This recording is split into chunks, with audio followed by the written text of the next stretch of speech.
누가복음 13장 말씀 보겠습니다. 누가복음 13장입니다.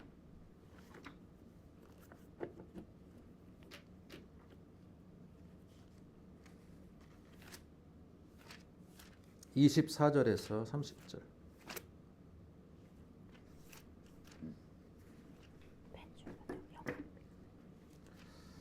24절에서 30절 말씀을 저와 여러분이 한 절씩 읽겠습니다. 좁은 문으로 들어가기를 힘쓰라. 내가 너희에게 이르노니 들어가기를 구하여도 못하는 자가 많으리라. 집주인이 일어나 문 한 번 닫은 후에 너희가 밖에 서서 문을 두드리며 주여 열어주셔서 하면 그가 대답하여 이르되 나는 너희가 어디에서 온 자인지 알지 못하노라 하리니 그때 너희가 말하되 우리는 주 앞에서 먹고 마셨으며 주는 또한 우리의 길거리에서 가르치셨나이다 하나. 그가 너희에게 말하여 이르되 나는 너희가 어디에서 왔는지 알지 못하노라. 행악하는 모든 자들아 나를 떠나 가라 하리라. 너희가 아브라함과 이삭과 야곱과 모든 선지자는 하나님 나라에 있고 오직 너희는 밖에 쫓겨난 것을 볼 때에 거기서 슬피 울며 이를 갈리라. 사람들이 동서남북으로부터 와서 하나님의 나라 잔치에 참여하리니 같이 읽습니다. 보라 나중된 나중된 자로서 먼저 먼저 될 될 자도 있고 먼저 된 자로서 나중될 자도 있느니라 하시니라. 하시더라. 아멘. 아멘. 자, 우리가 마태복음 7장에 이어서 오늘 누가복음 13장의 말씀 산상수훈의 마지막 결론에 해당하는 말씀이라고 볼 수 있습니다. 말씀의 제목이 뭡니까? 좁은 문. 따라해 보겠습니다. 좁은 문. 좁은 문. 예수의 도를 따라간다라고 하는 삶은 좁은 문을 통과하는 삶이라고 볼 수 있습니다. 좁은 문과 관련해 두 가지의 나름 유명한 사람들이 했던 말이 있습니다. 나는 예수를 좋아한다. 그러나 예수를 믿는 사람들은 좋아하지 않는다. 왜냐하면 그들은 예수를 닮지 않았기 때문이다. 누가 한 말일까요? 인도의 간디라는 인도의 성자였던 간디라고 하는 사람이 그 얘기를 한 거예요. 나는 예수를 좋아한다. 그러나 예수를 믿는다고 하는 사람들은 좋아하지 않는다. 왜냐하면 그들은 예수를 닮지 않았기 때문이다. 그 얘기를 했어요. 그리고 또 좁은 문이라는 이 말씀의 제목에 비추어 보면 유명한 그 소설의 제목이죠. 앙드레 프랑스의 소설가 앙드레 지드의 좁은 문이라는 소설이 있습니다. 아버지가 법학 교수였고 또한 엄격한 청교도 집안에서 엄격한 청교도 교육을 받았던 이 앙드레 지드가 소설가가 되었고 나중에 문학의 이제 꿈을 이루던 사람이었는데 그의 마음속에 항상 갈등하는 게 있었습니다. 뭡니까? 어렸을 때 받았던 이 청교도의 엄격한 신앙 교육과 그의 행실이 너무나도 큰 괴리가 있다라는 겁니다. 이 소설가라는 직업이 어때요? 좀 자유로운 사람들이죠.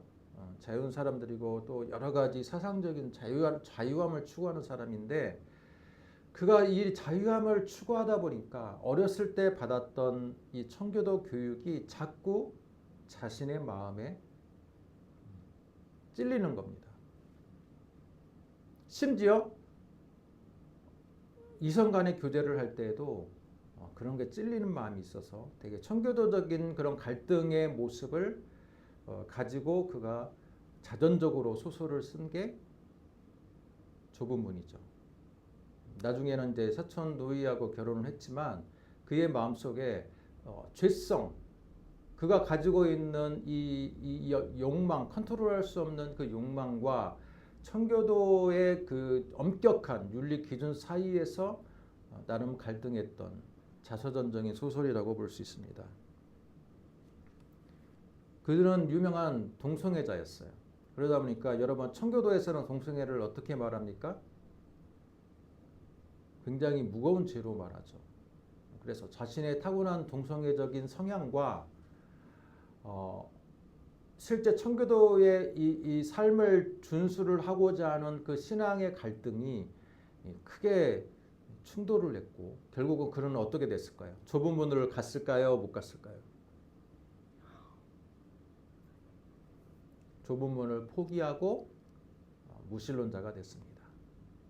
자기가 신자의 이 직분, 신자라고 스스로 일컬어지는 삶을 살기에는 내가 감당할 수 없다.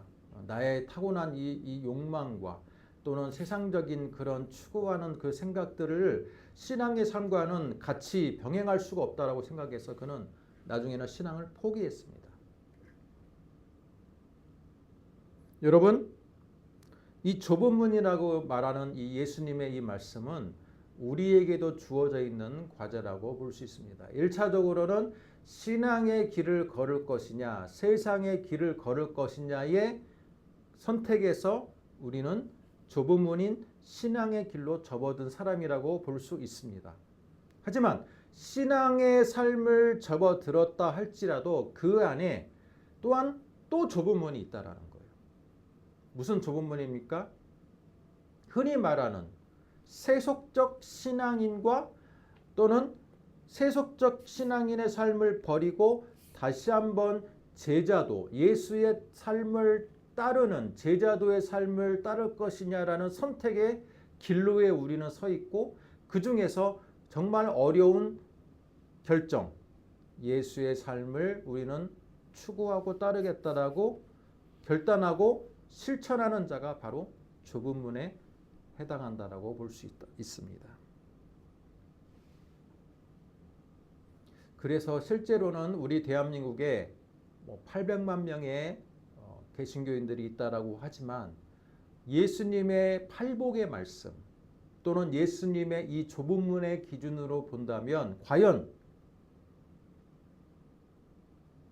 어느 정도의 사람이 그 기준에 합당한지는 아마 우리가 알고 있는 800만 명이라는 숫자하고는 전혀 다른 기준이 될 것이고 전혀 다른 선택에 예수님께서 전혀 다른 선택을 하실 수도 있다라는 것을 우리는 기억해야 됩니다. 과거에는요, 신앙생활하는 게 조금 더 편했습니다. 신앙의 영역 안으로 들어오는 게 그렇게까지 큰 장벽이지 않았어요. 우리가 알고 있는 중세시대는 어때요? 중세시대 유럽은요, 태어남과 동시에 카톨릭의 영향하에서 무조건 전 세계가, 전 유럽이 신앙이라는, 그죠? 신앙의 영역 안에서 살던 시대였기 때문에 내가 예수를 믿느냐, 선택하느냐는 그런 의미가 없어요. 태어남과 동시에 신앙 안에서 살았던 시대가 있었어요. 과거로 가도 마찬가지입니다. 과거에는 자연의 많은 현상들이 어때요? 과학적으로 해석이 안 되잖아요. 하늘에서 갑자기 번개가 고르릉 치면 어때요? 지금은 우리는 다 알죠. 하늘에 여기서 음극과 양극이 만나서 그런 그런 전자기적인 현상으로 천둥이 친다라는 것을 우리는 알고 있지만 과거에 있는 사람들에게는 어때요? 하늘에서 천둥이 치면 하늘에 계신 신이 노했구나라고 생각하는 시대가 있었습니다. 그래서 여러분 천둥의 신, 유명한 신, 무슨 신이 있습니까? 제우스 신? 제우스 신. 그리스 신화에서 제우스 신은요, 천둥을 관장하는 신입니다. 하나의 추앙할 만한 높은 신 중에 하나예요. 근데 그들이 왜 그렇게 생각했습니까? 그들은 과학을 잘 몰랐기 때문에 모든 것들이 신비로운 영역이었던 거예요. 마찬가지 우리 자연에서 나오는 여러 가지의 현상들, 그죠? 현상들. 또 뱃사람들에게는 어때요? 출항을 해야 되는데 바다의 신이 혹시라도 노하면 어때요? 출항하다가 바다 한가운데서 배가 파손되고 자신들이 죽을 수도 있기 때문에 모든 것이 불확실한 시대에서 어때요? 바다의 신을 상정하고 바다의 신한테 엄청나게 제사를 드리는 겁니다. 우리가 출항하는 동안 좋은 일기를 허락하여 주옵소서. 우리가 출항하고 있는 그 어장에서 많은 물고기가 잡힐 수 있도록 바다의 신께서 우리에게 축복을 베풀어 주옵소서 하면서요.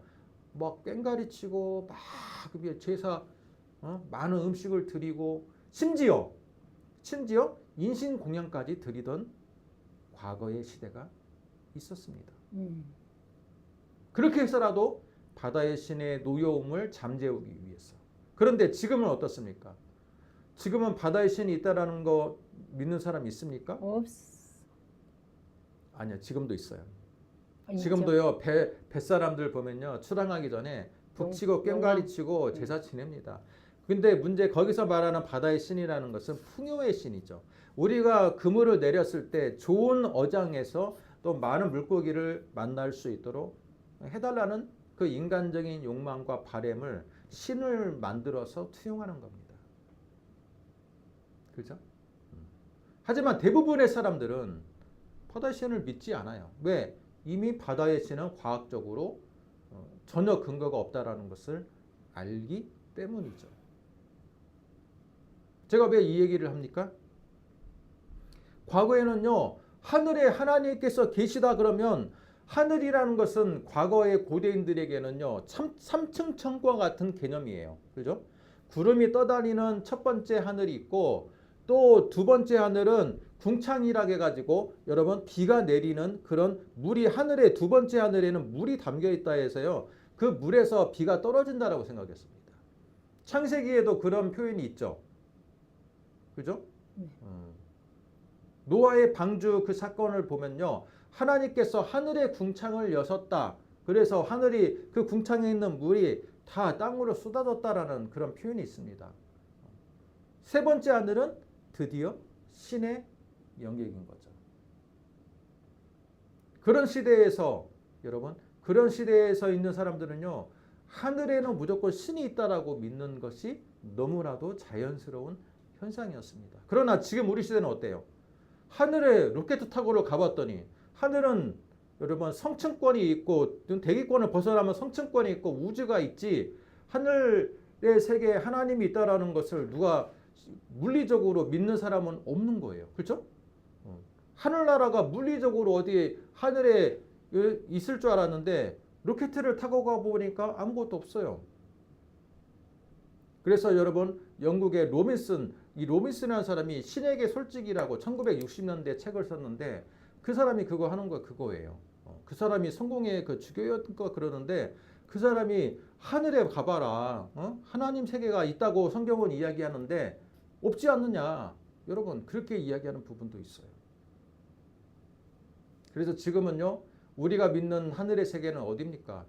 지구에 있는 성층권의 세계가 하늘의 세계가 아니라 온 우주에 그죠? 우주를 관장하는 하나님의 그 나라의 하늘의 세계를 말하는 거기 때문에 굳이 지구 밖에 꼭 있어야 되는 세계는 아닌 거죠. 여러분, 저는 그래서 최근에 받고 있는 기독교에 대한 여러 가지에 대한 기독교의 모순점에 대한 매스컴의 공격 또는 기독교 안에서도 자정운동이 있어야 된다고 하는 이 강력한 소수의 그 목소리들 여러분 그런 것들은 굉장히 저는 오히려 기독교를 공격하는 위기이다 또는 우리 기독교에 대한 여러 가지에 대한 핍박이다라고 생각하지는 않아요. 뭐냐면 원래 순전했던 기독교의 모습을 우리가 찾지 못하면 오늘 말씀에 비추어서 볼 때 좁은 문으로 가지 않는 기독교인들에 대한 세상의 공격이다. 어쩌면 하나님께서는 이 세상이라는 채찍을 통해서 좁은 문으로 가려 하지 않고 번영의 신앙으로 그죠? 또는 미신적인 신앙으로 머물려고 하는 그 기독교인들에게 세상이라는 채찍을 통해서 계속해서 그들을 공격하고 있을 수도 있다는 거예요. 뭐 그렇게 신앙이 좁은 문으로 가지 않으려면 세상 사람들한테 계속 공격을 당해라. 모욕을 당해라. 그래도 너희들을 깨우치지 못한다면, 그죠? 실족하거나 그 상태에서 머무는 신앙인이 될 수밖에 없다라고 지금 하나님의 사인이자 경고일 수 있다라는 겁니다. 지금과 같은 무신론적인 시대, 여러분 대한민국에 이미 무신론이 지배하는 나라로서 접어들었습니다. 불과 몇 년 전에. 저희가 어렸을 때만 해도요, 다들 종교를 물어보면 종교를 얘기 안 하고 내가 무신론자라고 이야기하면 되게 이상하게 봤던 시대입니다. 대부분 뭐라 그래요? 불교 아니면 뭐 천주교 또는 우리 개신교 셋 중에 하나였어요. 그리고 그 셋 중에 믿지 않으면 뭐 유교, 심지어 유교 그렇게 이야기했는데 지금은 대한민국의 앙케이트 조사를 하면요, 국민의 절반 이상이 종교가 없다. 종교가 없다. 맞아요. 그런데 이 시대적인 흐름이 일시적인 현상일까요? 저는 그렇지 않다라고 봅니다. 앞으로 더 대한민국은 지금 50%를 넘었다면요, 앞으로 한 10년, 20년 지나면 60%, 70% 종교가 없는 시대를 대한민국은 많은 국민들이 그렇게 살아갈 겁니다.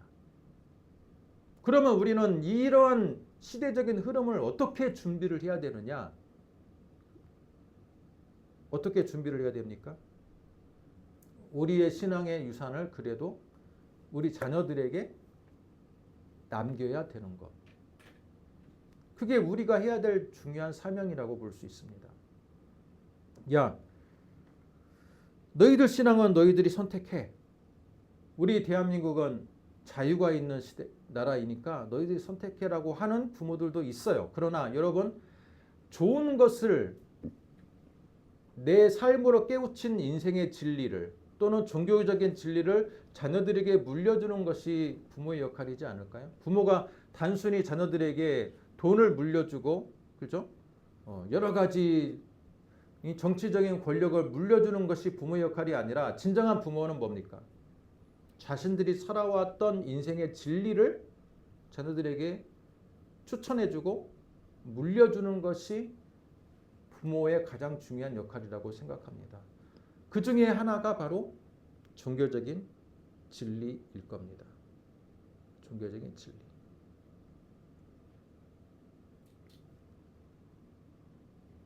그런데 교회 중직자들이나 또는 많은 믿는 사람들의 가정에서도 신앙의 전수를 그렇게 중요하게 생각하지 않아요. 너의 삶은 네가 결정해. 여러분, 그런 자세가 우리 개신교의 쇠퇴를 가져왔다라고 생각합니다. 교회가 1000명이 모이는 교회임에도 여러분, 교회 학교는요, 뭐 10명 그렇게밖에 안 돼요. 1000명이 모이면 적어도 100명 이상은 돼야 될 거 아니에요. 그죠? 그런데 100명 되는 교회 거의 없어요. 이거 뭡니까?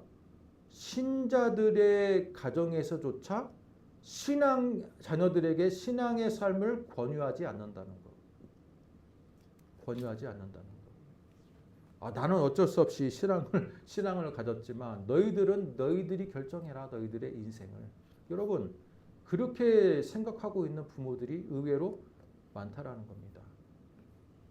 그런 부모들에게 묻고 싶습니다. 오늘 예수님이 뭐라고 말씀하십니까? 좁은 문으로 들어가기를 힘쓰라. 내가 너희에게 이르노니 들어가기를 구하여도 못하는 자가 많으리라. 여러분, 좁은 문으로 들어가는 게 그렇게 힘써서 들어간다고 할지라도 들어가지 못하는 사람들이 많은 시대인데, 그럼에도 불구하고 자녀들에게 신앙적인 진리의 세계를 소개하지도 않는다는 것. 그건 예수님의 말씀에 위배되는 말씀이라고 볼 수 있습니다. 예수를 그러면 여러분 이러한 시대 속에서 우리가 좁은 길을 걷는다는 것은 뭘까요? 저는 예수의 구원을 깊이 아는 것. 그게 좁은 문이라고 저는 생각합니다. 예수의 구원을 깊이 아는 것. 예수를 알자. 예수의 삶을 따르는 것. 그런데 예수의 삶을 따를 때 우리 개신교 안에서 여러 가지 방해 요소가 있어요. 제가 이전에 지난주, 지지난주 설교 때도 얘기한 것 같은데 방해 요소 중에 하나가 바로 영지주의적인 기독교예요. 영지주의적인 기독교 뭡니까? 우리 교회에서 하는 프로그램만이 교회를 진짜 뭔가 하나님의 구원에 대한 깊이 있는 지식을 주기 때문에 다른 교회를 무시하는 거예요. 다른 교회를 무시하는 거예요. 특히 이단적인 성향을 갖고 있는 교회들이 그렇죠. 우리 교회 한번 와봐. 우리 교회에서 하는 그 어떤 무슨 세미나가 교회 기존의 다른 교회에서는 알지 못하는 구원에 대한 깊이 있는 것을 알려줘. 막상 가보면 어때요? 굉장히 끄세요. 마이크를 끄시라고. 굉장히 깊이 있는 지식을 알려주는 것처럼 해서 제가 그 영상을 한번 내가 보라고 해서 봐봤어요. 그런데 너무나도 알레고리컬하고요. 너무나도 붙이는 해석을 붙이는 게 너무 조잡해. 그런데 앞에 있는 강사의 말은요. 저보다 훨씬 더 스피치 능력은 좋아. 뭡니까? 천상유수예요. 그래서 여러분 해석학을 잘 모르고 성경에 대해서 잘 모르는 사람이 듣기에는요.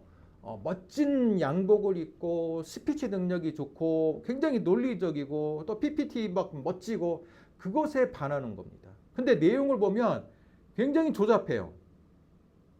굉장히 영지주의적이고 굉장히 신비주의적이고 이게 이 문맥을 그냥 맞지도 않은 문맥을 끌어다 가지고 해석을 합니다. 그런데 거기에 빠지면 어떻게 됩니까? 여기에만 구원이 있다. 다른 교회는 지금 구원을 잘못 가르친다는 겁니다. 그건 좁은 길로 가는 길이 아니라 여러분 무엇입니까? 좁은 길로 가려고 했는데 우리의 좁은 길로 가기 위한 그 신앙의 방해 요소인 거예요. 신앙의 방해 요소. 잘못된 영지주의적인 신비주의적인 가르침들. 그래서 여러분 교회를 잘 만나야 된다는 거예요. 교회를 만나는데 굉장히 이 진리가 확 와닿지 않고 막 비유가 나오고 꿈이 나오고 계시가 나오고 여러분 그 교회 가면 굉장히 어때요? 저분이 막 신비로운 것 같고 근데 알고 보면 뭡니까? 잡히는 게 없어요. 그런 교회 만나면 여러분 인생이 망가지는 거고 좁은 길로 가는 길에 좁은 길로 가는 게 아니라 여러분 여기 길을 찾지 못해서 헤매는 그런 삶을 살 수밖에 없습니다. 좁은 길로 가기 위한 가려고 하는데 또 방해 요소가 뭡니까? 영지주의적 기독교 외에 또 뭐가 있습니까? 신비주의적인 기독교가 있습니다. 제가 지난주에 좀 이야기를 많이 했죠. 계시에 대해서 개인에게 하나님이 여러 가지 은사를 통해 가지고 주시는데 그 은사가 여러분 은사를 받는데 그 은사로 인해서 공동체를 세우기 위해서 하나님이 은사를 주시는 건데 공동체를 세우는 게 아니라 나의 영성을 드러내고 많은 사람들을 정죄하고 판단하는 그런 여러분 신비주의가 기독교 안에 판을 치게 되면 좁은 길은 도저히 찾을 수 없는 길이 되어버립니다. 낙타가 바늘길을 찾는 것만큼이나 어려운 길로 빠져들 수밖에 없어요. 제가 신비주의적인 기독교의 요소를 부정하는 건 아니에요.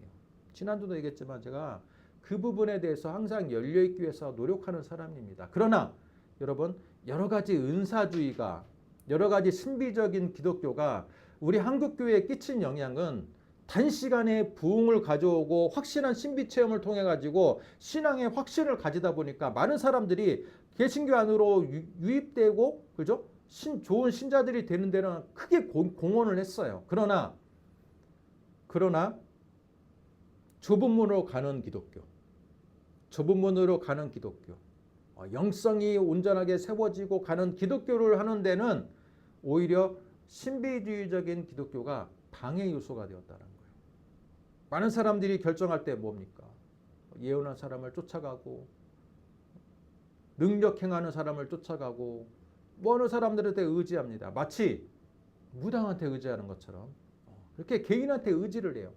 하나님을 바라보는 신앙 아닙니까? 우리 개신교는 하나님과 나와의 관계성, 하나님의 말씀 중심으로 살아가기 위해서 우리가 매일마다 우리 자신을 돌보는 가꾸는 그런 종교인데 어쩌다 보니까 막 은사를 가진 사람들만 졸졸 따라다녀요. 여러분 그건 인간의 종이 되는 거죠. 하나님의 종이 아니라 사람의 종이 되는 그런 결과를 갖게 되는 겁니다. 그런 결과 때문에 좁은 문으로부터는 우리는 길을 잃어버렸어요. 좁은 문을 찾는 그런 생각조차도 하지 못하고 계속 사람들의 인간관계 속에서 끌려다니는 종교인이 되었던 겁니다.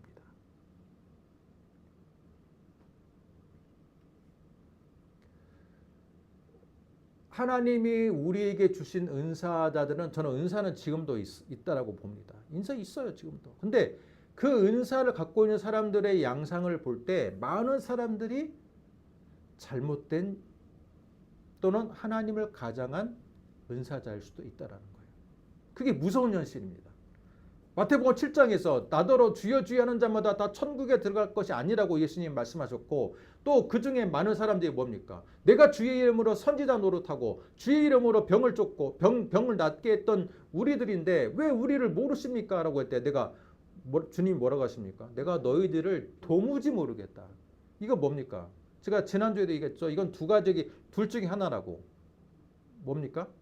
하나는 다른 영을 받았거나 하나는 성령을 받았는데도 그죠?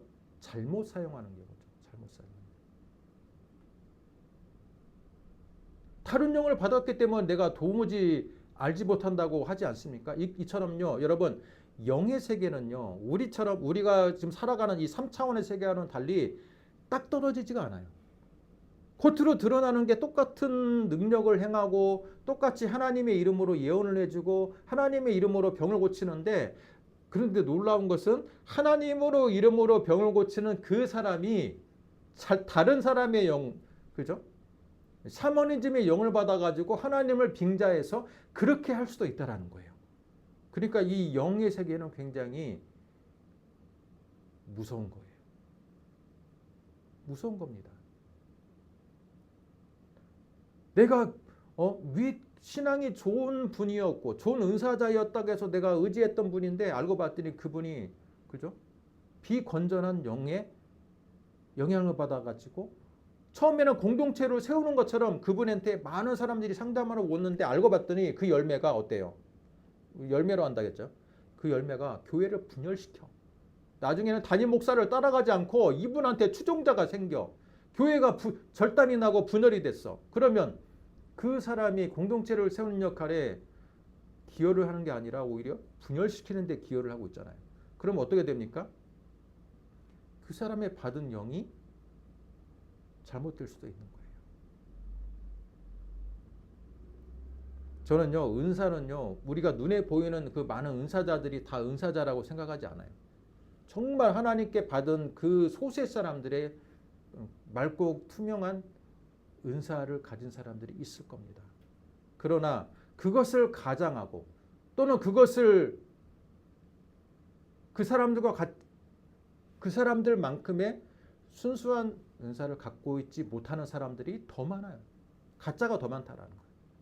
그렇기 때문에 여러분 신비주의적인 기독교를 너무 추구하다 보면 어떻게 됩니까? 좁은 문을 잃어버린다. 좁은 문을 잃어버린다. 좁은 문을 따른다는 것은 너무 신비로운 것을 추구하는 것도 아니고 또 너무 영지주의처럼 뭔가가 신비로운 지식, 뭐 세상에서는 다른 교회에서는 줄 수 없는 지식. 저는 여러분에게 그런 건 줄 수가 없어요. 왜? 아니 진리라는 것은 참 그렇게까지 너무 신비롭고 너무 비밀에 쌓여있지 않아요. 그렇지 않습니까? 성경을 읽어보세요. 너무 비밀에 쌓여있지 않아. 다만 좁은 문을 통과할 정도로 어려운 건 뭐냐면 그걸 내가 실천하고 살아가기가 어렵다는 뜻이지 뭔가 발견하지 못할 정도로 그 귀한 진리가 성경 안에 막 깊이 감춰 있다라는 뜻이 아닌 거예요. 근데 많은 사람들이 착각하는 게 우리 목사님이 또는 어디 공동체에서 알려주는 지식만이 교회에서 알 수 없는 진리를 발견한 사람들이 있다라고 생각하고 있다라는 것. 그게 얼마나 모순입니까? 이단에 빠지는 사람들이 다 그래서 빠지는 거예요. 기존 교회는 썩었고 기존 교회는 해석을 잘못한 거고 여기에서만이 그 신비로운 지식 14만 4천 명을 우리가 그 안에 들어가야 된다. 그러기 위해서는 신비로운 지식을 우리가 발견해야 된다. 그렇게 선동해서 여러분 대학 교수가 됐던 그 유명한 엘리트들도 다 거기 빠지는 거예요. 그러나 제가 여러분한테 말하지만 어떤 신비로운 지식은 없어요. 그죠? 성경도 지금과 같이 AI가 발전한 시대에 여러분 성경은요 대부분 다 해석이 돼 있어. 그죠? 여러분이 얼마든지 검색하고 얼마든지 뭐 도서관에서 책 몇 권만 찾아보면요 다 웬만한 이 성경의 해석들은요 다 이미 나와 있어. 나와 있는데 무슨 또 거기 안에 신비로운 지식을 찾습니까? 그건 교주를 따르겠다는 말하고 별반 다르지 않는 거예요. 마찬가지로 신비적인 기독교, 은사. 저도 지금 신비로운 기독교 어떤 은사를 더 추구하는 사람이지만 우리가 드러나는 현상 중에 많은 이 은사자들이 잘못된 영, 잘못된 사상에 기울어서 공동체를 세우는 데 은사를 사용하지 못하고 있다는 것. 그것만큼은 우리 확실하게 제가 여러분한테 말씀을 드릴 수 있습니다. 그래서 여러분 은사 때문에 많은 사람들이 예수 앞에 다 모였어요. 교회 앞에 왔어요. 그러나 그 사람들을 좁은 길로 가게 교육시키고 그죠? 훈련시키는데 앞장서기보다는 그 사람들을 막 모아가지고 뭐 건축하고 그죠? 뭔가 그냥 막 겉으로 드러나는 그런 데 돈을 많이 쓰는 데 집중한 나머지 다 조직화가 안 돼 있어. 어떻게 됩니까? 다 신앙인들이 그래서 문제라고 하죠. 예수 믿는 사람들이 그 세상 사람들이 뭐라 합니까? 처음에는 교회가 세상을 걱정했는데 지금은 세상이 교회를 걱정하는 시대가 되었다. 뭡니까? 예수를 믿는 사람들이 더 문제가 많아. 직장과 어디 사업터에서 가면 다 예수를 믿는다고 하는데 너무 문제가 많아. 그 뭡니까? 바로 그런 문제인 거예요. 좁은 길로 가는 것을 추구하도록 교회에서 독려해주고 그죠? 실천해야 되는데 그게 아니라 다 그냥 이상한 신념에 다 빠져있는 이상한 종교적인 신념에 빠져있는 이 크리스찬들이 너무 많아. 길을 잃어버렸어요. 여러분 지금과 같은 시대에 좁은 문을 간다는 것은 바로 예수님의 그 메시지에 집중을 하고 그것을 살아가기 위해서 노력하는 삶입니다. 제가 산상수훈을 지금 몇 달에 걸쳐서 이야기하는데 산상수훈의 삶을 기억하시고 또 산상수훈 이외에 지금 오늘 말씀에 나오는 것처럼 열매로 알리라 같은 것 그죠? 그런 주제들이 우리에게 신앙의 근본적인 힘과 동력이 되어야 됩니다. 그래야지만이 우리는 좁은 길을 가는 사람들이 될 수 있습니다. 좁은 길로 간다라는 것은 세상을 따라가는 게 아니라 바로 예수님께 집중하고 예수님의 삶의 모험을 우리가 따른다는 삶인 겁니다. 마태복음 25장을 보면요. 예수님의 최후의 심판에 대한 비유가 하나 있습니다. 마태복음 25장을 한번 찾아보겠습니다. 25장 31절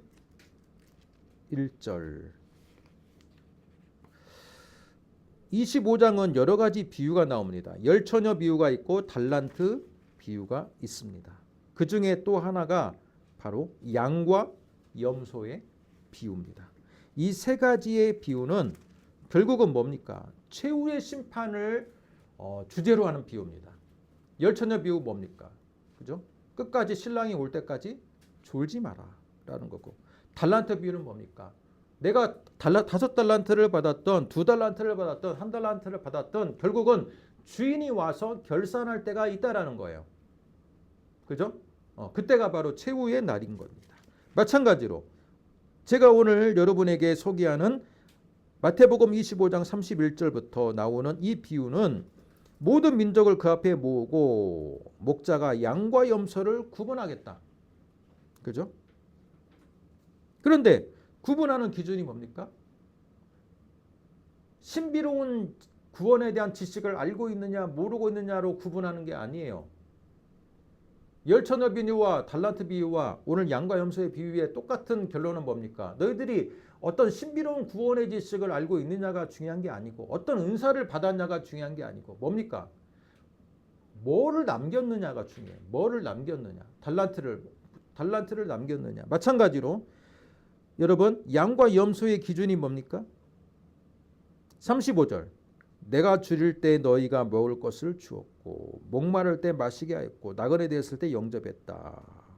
그런데 37절 의인들이 뭐라고 합니까? 내가 언제 주님을 목마를 때 마시게 했고 굶주릴 때 내가 굶주리지 않도록 그렇게 저희들이 했습니까? 우리 그렇게 한 적이 없습니다. 라고 하니까 뭐라고 말씀하십니까? 40절 내가 진실로 너희에게 이르노니 너희가 여기 내 형제 중에 지극히 작은 자 하나에게 한 것이 곧 내게 한 것이니라. 여러분 이건 굉장히 거의 행위 구원론적인 강한 의미가 있는 것 같은 말씀이에요. 우리는 지금까지 믿음으로 구원인 줄 알았는데 야 너희들 강한 소자 이 사회에서 정말 이 어리석고 약하고 힘없는 자들에게 너희들이 해준 것이 바로 나한테 해준 거다. 그게 나중에 최후의 심판의 때 내가 그것을 보겠다. 여러분 그 말씀으로 볼 때 예수님이 말씀하시는 이 좁은 문이라는 것은 그죠? 어떤 신비로운 구원의 지식을 깨닫는 거나 어떤 신비로운 은사나 영성을 추구하는 게 아니라 우리가 삶을 살아갈 때 어떤 삶의 열매를 맺어가느냐가 구원으로 들어가는 좁은 문의 기준이 된다는 겁니다. 내가 하고 있는 일 중에서도 조금 더 너무 세상적이고 상업적으로 접근하는 게 아니라 그죠? 영혼을 섬기는 마음으로 내가 하는 일을 하고 최선을 다하고 매번 삶에 그런 아름다운 열매를 맺어가고 어려운 사람들에게 도움이 되고 여러분 그런 삶을 살아가는 게 좁은 길로 가는 길이라는 거예요. 그렇게 따지면 어때요? 조금 더 쉽죠? 교회가 모여가지고 그냥 건축하기 위해서 교회를 위해서만 쓰는 게 아니라 그 주변에 있는 많은 사람들을 어려운 사람들을 돌아보고 그들을 섬기고 그것 또한 예수님께서 기뻐하는 일이고 좁은 길로 가기 위한 길이라는 겁니다. 달란트의 비유처럼 주인이 오실 때 내가 뭘 남겼을까? 그죠? 주인은 너에게 예수의 그룹 안에 너희들을 불렀다면 너희들이 뭔가를 나한테 보여줘야 된다. 그게 뭡니까? 삶의 열매이자 성령의 열매이죠. 이를 통해서 주님은 너희들이 좁은 문으로 걸어가기를 힘썼는지 아니면 넓은 문으로 가기를 힘썼는지를 판단하겠다는 겁니다. 단지 교회 안에 있다는 것만으로도 여러분 안심하기보다는 교회 안에서도 예수님은 좁은 문으로 가는 자와 넓은 문으로 신앙생활하는 자를 구분하겠다는 거예요. 그랬을 때 여러분은 이왕이면 좁은 문으로 들어가기를 힘쓰는 자가 되어야 됩니다. 앙드레 지드처럼 좁은 문으로 들어갈 자신이 없어서 신앙을 포기하거나, 그죠? 신앙을 멀리하는 자가 되는 게 아니라 그 안에서도 신앙을 붙들고 고민하면서 노력하면서 추구하는 여러분 되시기를 주님의 이름으로 축복합니다. 기도하겠습니다. 하나님, 은혜와 사랑을 감사합니다.